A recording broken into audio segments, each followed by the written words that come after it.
Hello guys, welcome to my Bengali কিচেনে। আপনাদের সবাইকে স্বাগত, অভিনন্দন ও অনেক অনেক ভালোবাসা দিয়ে আবারও চলে এসেছি একটা নতুন রেসিপি নিয়ে।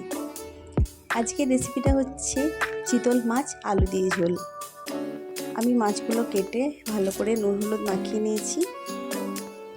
এবার আমি কড়াতে তেল দিয়ে এক এক করে ভেজে নেব মাছগুলো।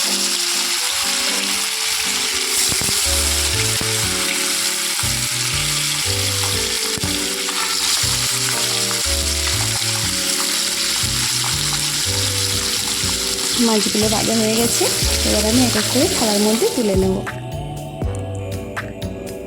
এই দেখুন, আমি টমেটো কুচি, পেঁয়াজ কুচি, লঙ্কা, তেজপাতা, লবঙ্গ, দারচিনি, এলাচি সব কিছু প্লেটের মধ্যে নিয়ে নিয়েছি।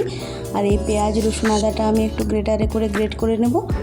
বাইরে বৃষ্টি পড়ছিল তাই আমি শিলে বাটতে পারিনি। আপনাদের বাড়িতে যদি মিক্সি থেকে থাকে মিক্সিতে আপনারা পেস্ট করতেও পারেন।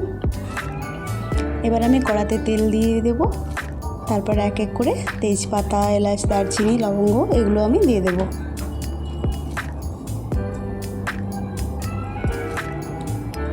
দেখুন আমি দিয়ে দিয়েছি।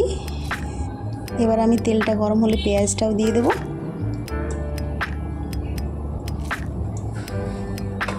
তেলটা গরম হয়ে এসছে, এবার আমি পেঁয়াজটা দিয়ে দিচ্ছি।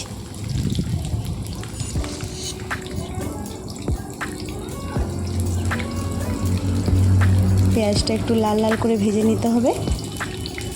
তার জন্য আমাকে একটু চিনি অ্যাড করতে হবে এটাতে। চিনি দিলে কালারটা ভালো আসে আর পেঁয়াজটাও একটু লাল লাল করে ভাজা হয়। একটু সামান্য পরিমাণে চিনি দিয়ে দিলাম আমি। দেখুন এবার কালারটাও লাল লাল হয়ে গেছে। এবার আমি টমেটোটা দিয়ে দিলাম, লঙ্কাগুলোও দিয়ে দিলাম, একটু ভাজা হয়ে যাবে। এবার আমি গ্রেট করে রাখা পেঁয়াজ, আদা, রসুনটাও দিয়ে দেবো ওটার মধ্যে। তারপর ভালো করে নেড়ে ছেড়ে ওটাকে ভেজে নেব।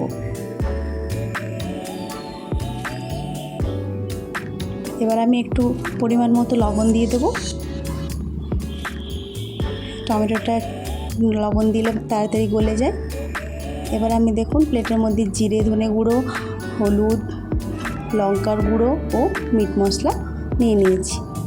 এটাও আমি ঢেলে দেবো ওটার মধ্যে। এবার সামান্য পরিমাণে জল দিয়ে মশলাটা ভালো করে কষিয়ে নেব। আমি একটা বড় সাইজের আলু নিয়েছি, ওটা সেদ্ধ করে ছাড়িয়ে কেটে রেখেছি 4 পিস করে। আপনাদের যটা আলুর প্রয়োজন হয়, যেরকম প্রয়োজন হয় আপনারা নিতে পারেন।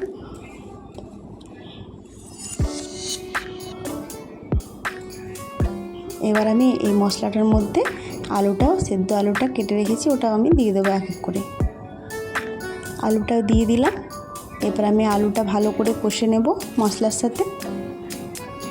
মশলাটা ভালো করে কষা হয়ে গেলে মশলার গা দিয়ে তেল বার হবে।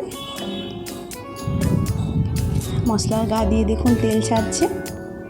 এবার আমি ওটাতে জল অ্যাড করব। আপনাদের ঝোল যেরকম ঝোল খেতে ভালোবাসেন, আপনারা পাতলা ঝোল এবং মোটা ঝোল যেরকম আপনারা ভালোবাসেন সেই পরিমাণে জলটা দেবেন। ঝোলটা একটু ফুটলে আমি এক এক করে মাছগুলো আমি ঝোলের মধ্যে দিয়ে দেব। দেখুন ঝোলটা ফুটে এসছে, মাছগুলো আমি এক এক করে ঝোলের মধ্যে দিয়ে দিচ্ছি।